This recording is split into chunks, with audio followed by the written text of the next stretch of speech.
Assalamualaikum warahmatullahi wabarakatuh. Hai, saya Selamat Setiawan dan selamat datang kembali di channel saya. Di channel ini saya membahas berbagai tips, tutorial, dan motivasi menghafal Al-Quran.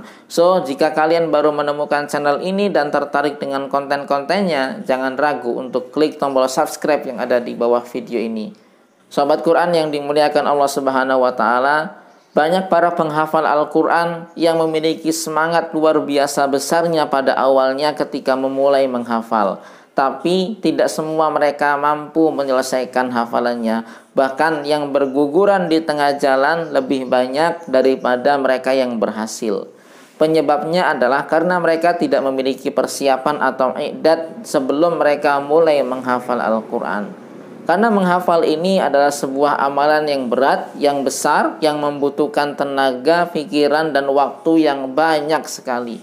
Oleh karena itu, ketika kita menghafalnya hanya karena coba-coba atau hanya karena ikut-ikutan teman, sudah pasti kita akan berguguran di tengah jalan. Mereka yang berguguran di tengah jalan bukan hanya orang-orang yang belum menyelesaikan target hafalannya. Bahkan orang-orang yang sudah pernah menyelesaikan target hafalannya tetap akan ada yang berguguran di tengah jalan. Mereka tidak istiqomah menjaga hafalannya, mereka capek, mereka jenuh, mereka bosan, dan akhirnya memutuskan untuk sudahlah, hafalannya dibiarkan saja, tidak dimurojaah lagi, tidak dipertahankan lagi.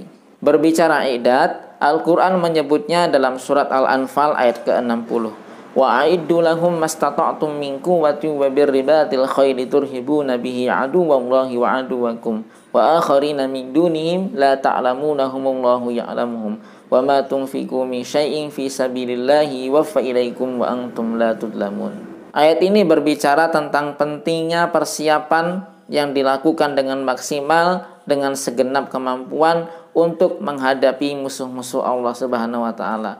Ketika mereka mampu melakukan persiapan-persiapan dengan maksimal, maka Allah akan mengganjar dengan kebaikan-kebaikan, yaitu kemenangan atau yang kedua adalah mati syahid. Keduanya mulia.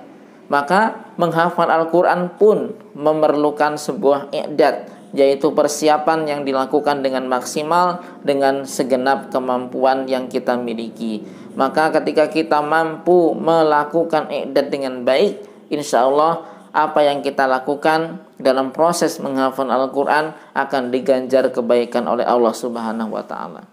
Nah, i'dad dalam menghafal Al-Quran itu apa? Yang pertama adalah iman kita. Seberapa besar iman kita kepada Allah? Seberapa besar iman kita kepada Al-Quran? Kalau kita meyakini, kita beriman, iman kita sudah kuat kepada Allah dan kepada Al-Quran, motivasi-motivasi yang Allah berikan kepada kita atau ganjaran-ganjaran yang Allah berikan kepada kita, keutamaan yang Allah berikan kepada kita ketika kita menghafal Al-Quran, itu sudah cukup untuk mentenagai kita dalam proses menghafal Al-Quran. Semua rintangan-rintangan yang ada di depan mata akan dengan mudah kita lewati, akan dengan ringan kita hadapi. Karena ketika kita menghafal, bahkan sebelum kita menghafal, kita baru niat untuk menghafal saja, setan sudah menabuh genderang perang total kepada kita. Disitulah kita mulai berhadapan dengan rintangan-rintangan, dengan godaan-godaan, dengan halangan-halangan yang terus-menerus akan kita hadapi. Menghafal Al-Quran itu bukan perkara yang mudah, perlu persiapan-persiapan. Dan iman adalah persiapan yang paling penting. Tanpa adanya iman, pasti kita akan gugur di tengah jalan. Tanpa adanya iman, kita akan merasakan betapa sia-sianya waktu yang kita habiskan hanya untuk menghafal, mengulang saja. Jadi, kita tanyakan kepada diri kita, seberapa besar iman kita. I'dad yang kedua adalah perencanaan dan strategi. Sebagaimana peperangan yang memerlukan perencanaan dan strategi yang baik untuk mengalahkan musuhnya, menghafal Al-Quran juga memerlukan perencanaan dan strategi yang baik untuk mencapai tujuan akhir menghafal Al-Quran itu sendiri. Buatlah perencanaan dan strategi jangka pendek, jangka menengah, dan jangka panjang. Perencanaan dan strategi jangka pendek adalah target harian dan mingguan Sobat Quran serta strategi untuk menjaga hafalan yang sudah didapat. Perencanaan dan strategi jangka menengah adalah target bulanan Sobat Quran dan strategi menjaga hafalan yang sudah didapat, serta perencanaan dan strategi jangka panjang, yaitu perencanaan kapan Sobat Quran akan menyelesaikan target hafalan Sobat dan bagaimana strategi untuk menjaga hafalan-hafalan yang sudah didapat, serta strategi untuk terus menjaga hafalan pasca menghafal. Dan jangan lupa pula idat yang lainnya, yaitu selalu berdoa kepada Allah Subhanahu wa taala dan bertawakal kepadanya.